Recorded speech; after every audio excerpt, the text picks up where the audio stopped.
Hello, I'm Harry Duvachel, and this is a short demonstration of my application's unique ability to functionally resort results around a selected record utilizing the seek method.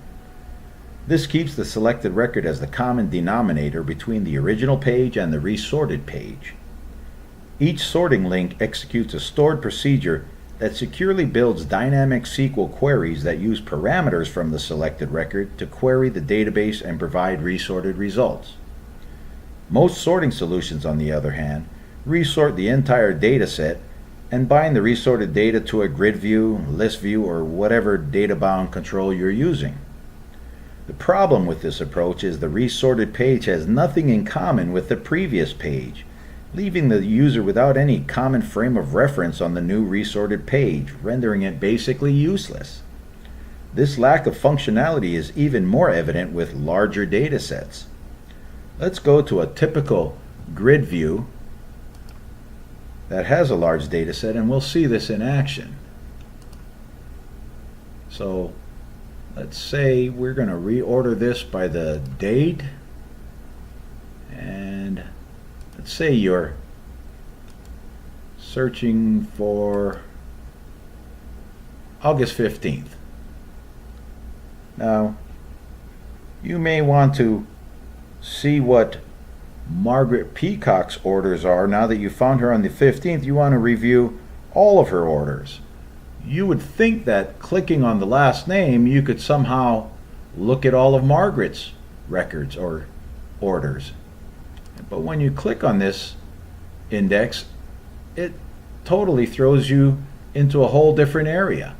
Now, this page has nothing to do with this page. And so Margaret Peacock's orders are nowhere to be found. Now, if you just try to page through this results, there's not much there.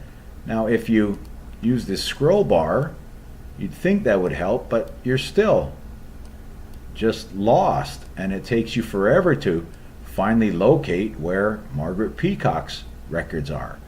And once you do find them, August 15th is, again, a challenge to find her orders on August 15th, 1996.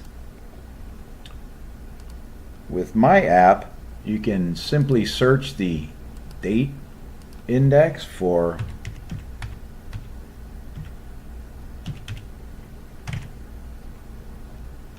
August 15th, 1996, and there's Margaret Peacock's order for that date. Now, if you want to now look at all of Margaret Peacock's records, you could simply click on the last name and you'll see that order number 10282 remains as the selected item, and all of the orders ascend through the index accordingly.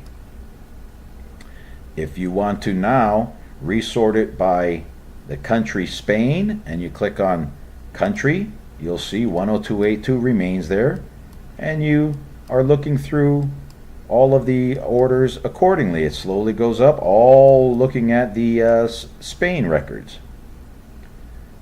Now, if you want to select to have another record be the selected record, like Robert King's, you can select on the details to go to his details for that order, and you'll see 10303 will now be the selected record in the search results, 10303.